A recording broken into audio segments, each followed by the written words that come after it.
I'm going to quote from a website, and I'm going to read because I want to get this right. I love life. I love what I do. I love the people I'm able to meet. The person we're going to talk to today is all about people. I've never worked with him. I've worked around him. I've seen what he does. I've seen how he relates to people. And he was kind enough to come and interview me. But I warned him that I said, you're pretty interesting yourself, and I'll bet you no one's interviewed you. Turned out I was right. And what a loss to the world. I'd like to welcome you to meet Craig Peihopa. Craig, g'day. Hi. Look, it's this is quite an inspirational moment for me because we've had our little time together and we've had a chat, and in that you've revealed much about you. And I love the fact that on your Facebook site you open with those remarks. It doesn't tell us all the great achievements in your life. It tells us about you. It tells us your values. Your values are really important to you, aren't they? Oh, very much so. Where do you think that comes from? I'd like to think that in my quiet moments, they are the things that have referenced everything else I do. They've been my inner guides, if you will. Yeah, certainly I was raised in a household of Christian faith, and certainly that's referenced those two. But I hope that answers it. I just think that's where it's all come from. And those early years were presumably quite tough because your extended family was quite a large family. Yes, I was number 14 of 15 children, and I was adopted to my birth mother's sister. And so it was a different kind of life, and but I always knew that I had another family somewhere. She told me, and it was interesting. So you were born in New Zealand. You were a Maori, and most non-New Zealanders will never pronounce that correctly. Show us how it should be pronounced. Māori. Māori. Yeah. Almost as in Mori, the Japanese name. So interesting. But it's a very special place. I was privileged to be in New Zealand for the Commonwealth Games in 1990. And the opening ceremony was a reenactment of the Treaty of Waitangi. Wow. And it gives me goosebumps to think about it. But it was very special. And I began to understand a fundamental difference between New Zealand and Australia. And we've got a little way to go in Australia, I think. But that treaty was between two equals. And I think that's the essential difference. And it disappeared for a while, but it's returned. Yes. And I think that's a very special thing. You were educated in Sydney. I was. And was that a enjoyable time, or was that a tough time for you? I enjoyed school overall. I think I enjoyed the social aspects of school a lot more than I did the academic side of it. I learned a great deal about myself and about people, and in high school I became what Americans would call the student body president. I became the school captain of Arthur Phillip High School, and what marks my presence there on the boards, I think it was one of the oldest schools in Parramatta, and for every year they had a boy and girl captain, except for 1983 there's a line between the girl captain. Nobody wanted or voted for a girl captain, and so there's just a gold line where the girl was, and the same for the vice captain. they had no girl vice captain. And so for me and another guy called Craig, and we're still friends, we stand out amongst every other name because there's a big line next to us. And but it was very interesting because the principal had a go at me for being Māori or Maori, and it had loosely indicated, you know, you wouldn't amount to anything. We had a Korean guy at school who was extremely good at anything he did. He could play concert piano. He was an athlete. He represented what this principal wanted. So he demanded a recount. Now, I didn't vote, just so you know, and I got in with a bigger majority. Now, I didn't think anything much about it, but I loved who I got to meet, Sir Lawrence Street. Oh, what a wonderful thing. Yeah, and a great I legal mind. Very. Yes. And he was so kind. And infamous politician John Brown. Yes. And I got to meet so many people in that role. Very early in life. Very early in life. And it set me up, unbeknownst at the time, for the rest of my life. You've spent a lot of your time as a maker of visual record. When did that happen? Was that already at school, or did that happen afterwards? It happened in a more formal sense afterwards. I've always loved images. I've always loved that it will outlast me. And I love as a young boy, I remember reading a comment or a quote from American philosopher William James, who said, "The greatest thing you can ever do in life is to do something that outlasts it." And for me, I used to be in a car, or when I lived in the Philippines, I would look at a piece of grass in the ground and say, I'm never going to see that again. And so I'd, in my mind, want to capture that.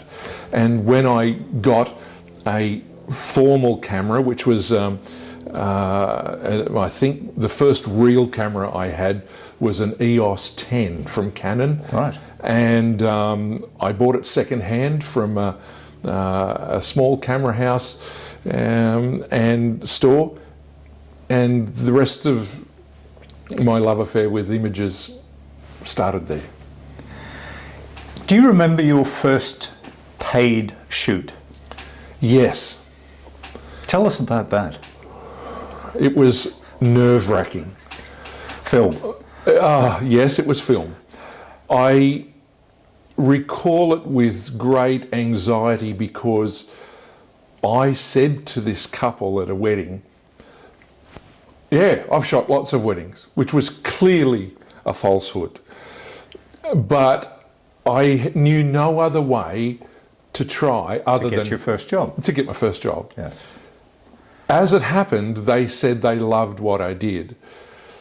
I saw some of those images not long ago and I was cringing the whole way because of where I am now and what I have come to know. But I remember it. But there was that moment of, wow.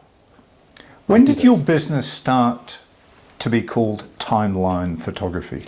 I had a textbook at home on my bookshelf, and I was studying at high school ancient history, and the book was called History's Timeline.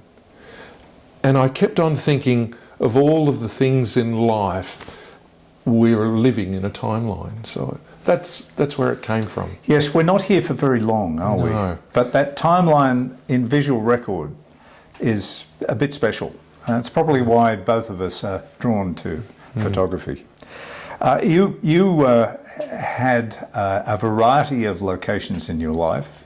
And what took you to where you got married? What took you to the Philippines? Well, I was once a missionary, and I went to be in the Philippines, and I learned so much. The time I went there was 1984, and it was the time where Australian Catholic priest Father Brian Gore had been jailed. Yeah. And not long before I arrived, a returning Philippine hero, I'll use the word, Benigno Aquino, was shot as he got off the plane in Manila. Yes. So in the middle of my wild, active teenage imagination, I was thinking, I'm going to the Wild West, and I could be thrown in jail and everything else. But I developed a great love for a race of people that I had no previous exposure to, and I gained a great deal of understanding about me and about life. And the conditions were not particularly luxurious. No. A lot of Filipinos live in nipa huts, which are essentially bamboo and thatched leaves of palm trees. They're not particularly secure, and in one instance I was there in the middle of a typhoon where 546 people, I can still see the newspaper headline, were killed. And I remember that during that process, I was going like this with my hand and couldn't see a thing. I've never experienced that before or since. The only time I could ever glimpse anything was during the lightning strikes. And I remember this house next door to me that was moving something like this, and the next time the lightning struck, it was gone. I learned a great deal of appreciation for people's resilience. The next day, it was as though they went about their work and they started building again. So that gave you both a respect and a love of the country, and eventually into a marriage. That's right. And also into an extended family of your own. Absolutely. Now, not everything went quite to plan there. No. We divorced a few years ago, and but one of the great things about all of that is that I have an amazing son. Yeah, he's truly special, and the smiles on your website between the two of you are wonderful. Yeah, I think he occupies more photos on my phone than anything else does. I think my son's name is Denzel, and he has Down syndrome. And I remember with some degree of sadness when I was present at his birth, and I was ushered into a room afterwards, and the doctor came in, took off his mask, and he buried his head in his face in his hands. And he said, "Oh, I'm just so sorry." And I'm looking there going, "For what?" He said, "He has a touch of Downs." And I was thinking, what does that mean? And I think they were fearful, the hospital staff were fearful of my reaction. Because when I eventually was ushered in to see my son, there were two rather large hospital orderlies, and there were about 3 other women, and that wasn't the normal practice for a normal birth. But once I touched him, my world changed. The relationship between a parent and a child in those early moments, and indeed a grandchild, now that I've had the privilege of that, they are truly remarkable. My own eldest grandson got into breathing difficulties during the birth process. And in a moment to try and save his life, because it was down to seconds, his right cheek was slightly nicked in the process of removing him.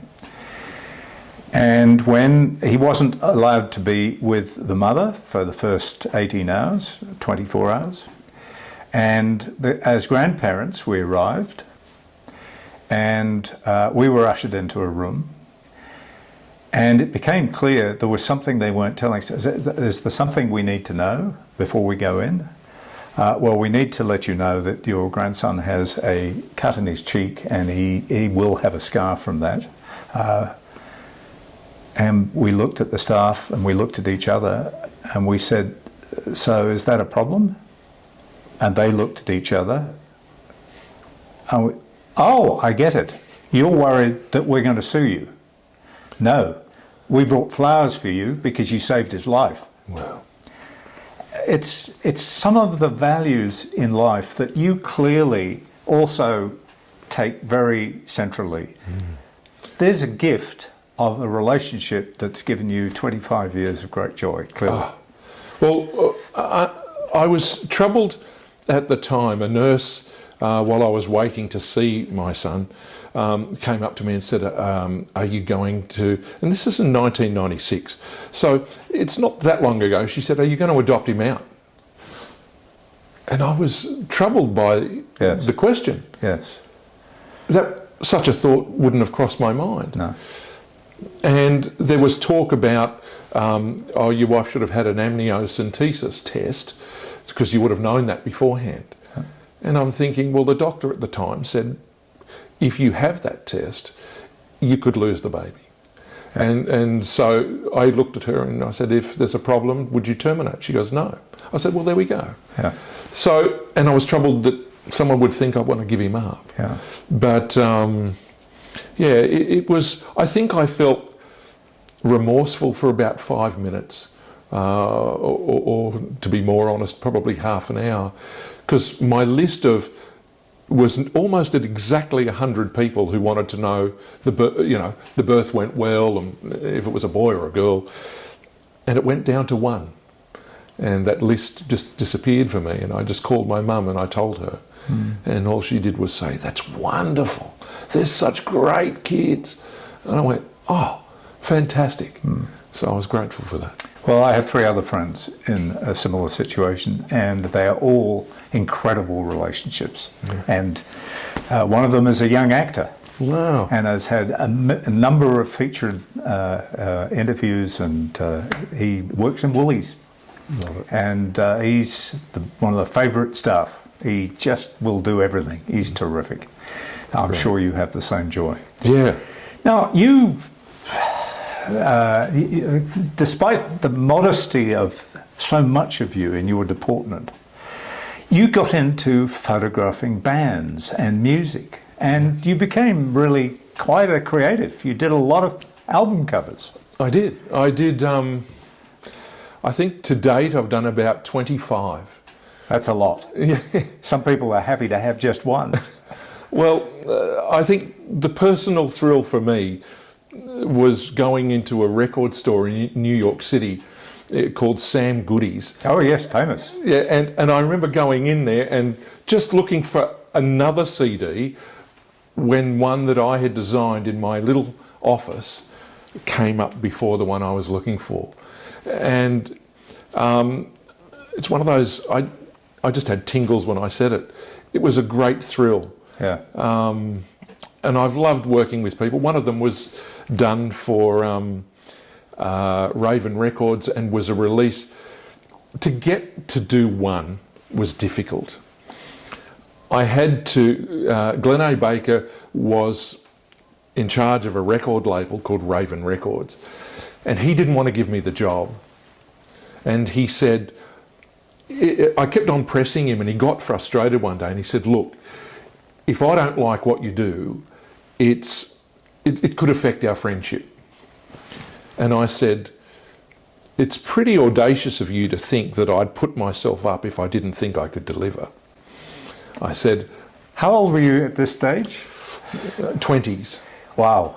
And he just looked at me and he went, all right, but there's no promises. He gave me Liza Minnelli's release, and it was called When It Comes Down to It. And in every way I thought of it, when it comes down to it, she was the daughter of someone who sang Over the Rainbow. Yeah. And so whilst driving as a sales rep in the middle of the New South Wales regional areas, I saw these silos, which have now been painted beautifully, but the wheat silos in the middle of nowhere, and there was a rainbow that came down over them. I said, this is it. I got out, I took a photo of it, and that became the album cover. And I designed all of the artwork, and for my draft, it went to print. Yeah. So I was quite Well, chuffed. congratulations on that. And Thanks. working with Liza Minnelli, quite special. Yeah, and I got an autographed photo. Oh. Now, you went on to do, you say, 24 more. Yes, I've done them for the Angels, and the Angels, two of them are brothers, and they're called the Brewster Brothers. And I did a few releases for them of the artwork and everything, and it was just a thrill. What can you tell us about shooting musicians when they're performing? What is it that you're trying to capture? Something that I haven't seen. When I go to photograph a celebrity or a muso, I look at lots of photographs of them, and I try to be different.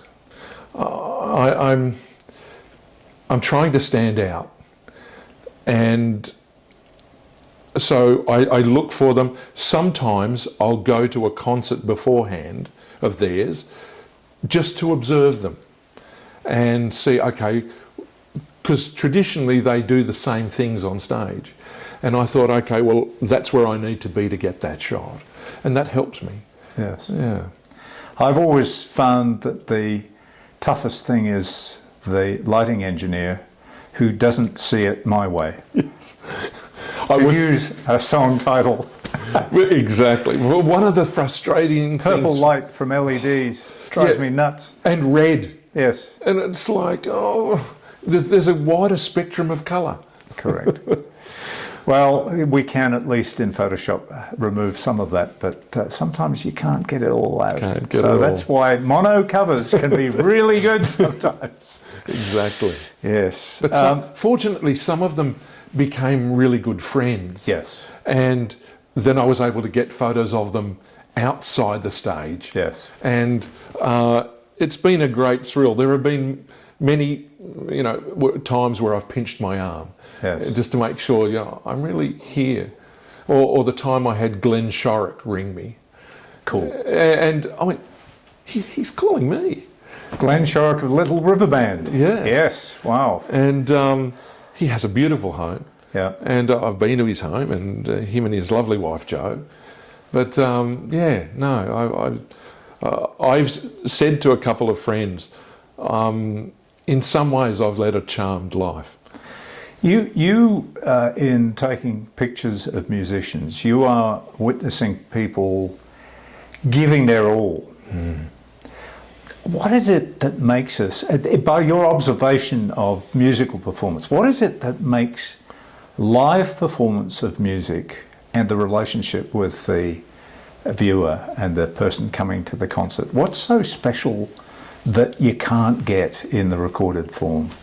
I think there's this visceral reaction to some of them. Like I became good friends with Doc Neeson of the Angels, and there was a time where I took 3 camera bodies and lenses to a gig. A professional photographer I won't name, laughed at me and said, "You're an idiot." He brought one body and a range of lenses. And Doc Neeson on one occasion drank some water and spat it out on stage. Yeah. At the time this man was changing lenses. That's all over. It was all over. Yeah. And I looked at him and I loaned him one of my cameras. And I said, "Not such an idiot now, am I?" And he goes, "You'd really lend me that?" I went, "Yeah," and I did. But I think if it's any comfort, I take 3 cameras. Then I don't have to change anything. Exactly. And I just pick up the next one, shoot, pick up the next one. Exactly. And then move. Yeah. Sometimes I'll leave 2 of them on the ground and move. Yeah. I've never lost a camera yet. No. Thankfully, because in those events, I never wanted to take a bag. No. And but I didn't pursue just shooting bands for the sake of it, because and especially these days internationally, they'll only allow you in for 3 songs. Yes. And for me, parking is $60, $70 in the city, and the 2 or 3 hours of preparation, it's not worth it for 3 songs. I felt that I was, this will sound arrogant, but I felt that I was of more value than that. Yes, which you are. No, Now, you've been valued greatly by many wedding couples. What is the special thing in the portraits you make of these couples? I absolutely love. I love witnessing people who are so devoted to each other. There's truly, I think, it's one of the most magic things that we have as humans, is the ability to, out of everyone they know, choose someone, and most of us know, 1 or 200 people or whatever, and to think, out of everyone you know, I want to spend the rest of my life with this person. That's a magic process. And my desire is to capture it. And I'm always thinking about their kids. Can I go somewhere to take a photo that will still be there in 20 or 30 years' time? Because I care, I want to be a part of their memories for more than just a few weeks. And yeah. The worst place for the wedding photos is in an album that sits on the shelf. Totally agree. But what I have observed is that when the next generation does come along and they're 8 and 9 and 10, sometimes younger, and they discover that book on the shelf, the bigger one than all the rest, they're just transfixed. And that's when some almost adult conversations start. How did you two get together? And sometimes it's the photograph that's the first time that conversation happens. Yeah. And it's very special. So it's 7 or 8 years later, they come alive again, those pictures. Well, I even take photographs. I always ask the male or the groom, have you sent your bride-to-be a message on your phone? And I always say, a message you won't mind your kids reading in years to come. And traditionally, one guy last week said, there, but my phone glass is cracked. And he said, why do you want to take a photo of that? I said, because when your kids turn 18 and 20, phones as we know them won't exist. Yeah.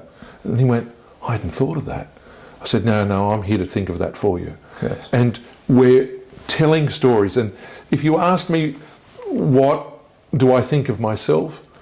I want to be known as a storyteller. I actually tell stories from the start to the finish of the day. And they're glimpses. I think if there are people out there who weren't at the wedding, and especially in COVID, that if they saw photo 1 to photo end, and people generally get around 1,000 mastered photos from me, is they're going to know and feel as though I was there. So that's a pretty good story in itself. You have also done storytelling on the other side of the camera. You spent many years in TVSN, yes, selling other people's products. I have. Tell us about how you got into that and what it was like to day after day tell great stories persuasively about someone else's product. Well, it started, there was a company called A Deal. They're still in operation, not run by the same people, but they had an agency for Samsung cameras. Now, I love cameras, as you know, and images. And there was an opportunity that came up to present, and nobody wanted to do it. And I thought, I'll do it. And I went on, and it was successful. The buyer of TVSN, the television shopping network, she was a wiry lady. Which is a New Zealand company, as I recall. Yes. There we are. Yes. And the man who did own it sold it, and he then became a general manager for them. But and I just kept on thinking, how many zeros does he have in his bank account? But anyway, it was easy to tell the stories behind the camera about cameras for other people, because I use them, I call my cameras today black boxes. That's all they are to me. But they open me up to a world that is rare and unique. And all I did was want to show people those photos. And I have one lady who was a devoted viewer who bought 5 different cameras from me over the years. And I got to meet her. And she said, "You've instilled a love of photography for me." And we're still friends on Facebook. And that's lovely. I just love sharing what you can do. And I always took photos, whether it was for Samsung cameras, Kodak cameras, and Nikon cameras. I was there for 8 years, and I always left the cameras on auto. I was the butt of some jokes at Nikon's office going, yeah, P doesn't mean professional. Yeah. But the reason I did it, no one understood. I wanted to be able to show people, if I could take this in auto, so can you. Yes. And it resonated with people. And one time I was actually photographing a wedding, and a woman who had been on TV station in Australia, Channel 7, turned to me and went, "You're the bugger that sold me a camera." And then her friend turned around and goes, "Yeah, Me too." me too. And part of me went, "It must have been okay to sell something on TV to TV people." Yes. And it was a little tingle in the mind that jangled in my head for a while and said, maybe there's something in this. Now, you've arrived at a particular time in life where you've decided to reinvent yourself. I kind of had to. An industry changed, but you decided that you would, as you have throughout your life, you would take the lead, and you decided to go back to university. I did. Tell us how that happened. Well, I love the way that you just said back to university. I never went there to start with.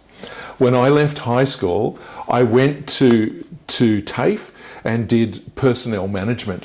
But I've always held or harboured a thought or a feeling I'd love to get an academic qualification, but it's only ever been in the background.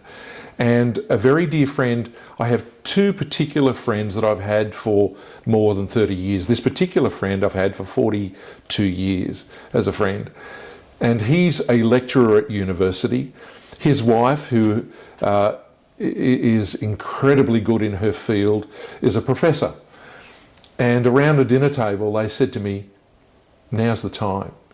When COVID happened and I, along with so many other people, saw their future earnings evaporate, I thought, if I don't do something, I have nothing in the future. And so with his guidance, and every week for a while when I did my undergraduate last year, he would take me out, ask me questions. And On the subject, or on the subject of you and your application to the studies? Application to the studies. Right. He wanted to check how I was going. Yes. He guided me in a very real way through the whole process, because I can write copious amounts of information, and all of it reasoned and well written. But writing academically, that was something I had not prepared myself for, even in high school. But this year in the diploma course and next year in the degree, it's becoming better. And the diploma is to enable you to actually start the course? Correct. But to do the diploma, I automatically jump straight into the second year of the degree. Right. And so it's been... And what was the subject you chose? The undergraduate certificate was in counselling, and my friend said, "You'd be perfect." He said, "This is right up your alley." Yeah, it is. And I must admit I wasn't sure, but I leaned on him, and I've come to understand so much about things I felt. Again, I felt that I've come home to a place that's been wondering where I've been all this time. And it's becoming a degree of social science, but with a majoring in philosophy and psychology. Right.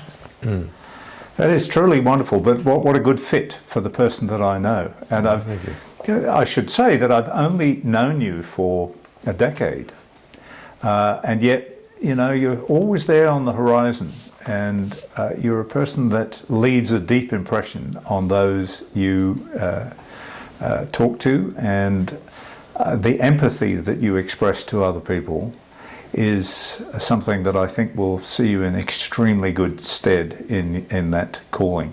Do you intend to practice as a professional in that field once qualified? I'd like to, and absolutely yes, is because when I do weddings, a lot of people don't realise, and I guess it's incumbent on age, but when I do a wedding, last weekend's wedding was 14 hours. Yes. When I get home, you know, after midnight, I sit in the car for about 5 or 6 minutes and go, legs move, because my body's racked. Yes. When you were talking earlier about musos who put everything on the line to perform, their shells afterwards, Yes. I feel the same. Yes. And yeah, I give it everything I've got. I last shot a wedding, and now I'm in my 8th decade. Terrible to admit. But you hold it well. 18 months ago, and we shot from 2 p.m. until 10 p.m. So that's only 8 hours. The longest wedding I shot was 14 hours, and I was 30 years younger when I shot that. Wow. And it was a summer's day, and it was 40 degrees, and I had 3 changes of clothes that day. The 8 hours nearly killed me, and I realised that there is a finite limit to one's ability to shoot weddings. Yeah. So this is a wonderful next chapter for you. Yeah. Will you do it in Sydney, or is that an opportunity for you to think about being somewhere else? Oh, every time I go to New Zealand, there's a part. It's hard to describe, but it's a very palpable feeling that this is home. This is home. Yeah. But never to a home I've lived in, but I've been there many times. But I had the same feeling in Hawaii. Okay. That's the Polynesian blood in you. Yes. There was a man, the Polynesian Cultural Centre in Laie in Hawaii. My father was one of the people that opened it, performing Māori culture. And I was walking, because I had seen the pictures, and I was standing where I knew he stood. And a man walks up to me, an old man in a walking stick, and he says, "You look lost." And I said, "I'm not lost. I'm exactly where I need to be." And then he looked at me and he says, "What's your father's name?" I told him. And then he walked over and he rehearsed my genealogy to me, my family history. I don't remember anything he said, but I won't forget the tears in his eyes when he looked at me and he goes, "Wow." You know, all those years had melted away for him. Yeah. And he knew my dad. And it was, even as I tell you, I have great feelings of gratitude for that. Well, you've done other things in your life, but the thing that I will take away from this discussion is the high value you have for humanity and your possible contribution to it, which is much more considerable than you know. Craig, Peihopa, it's been a pleasure.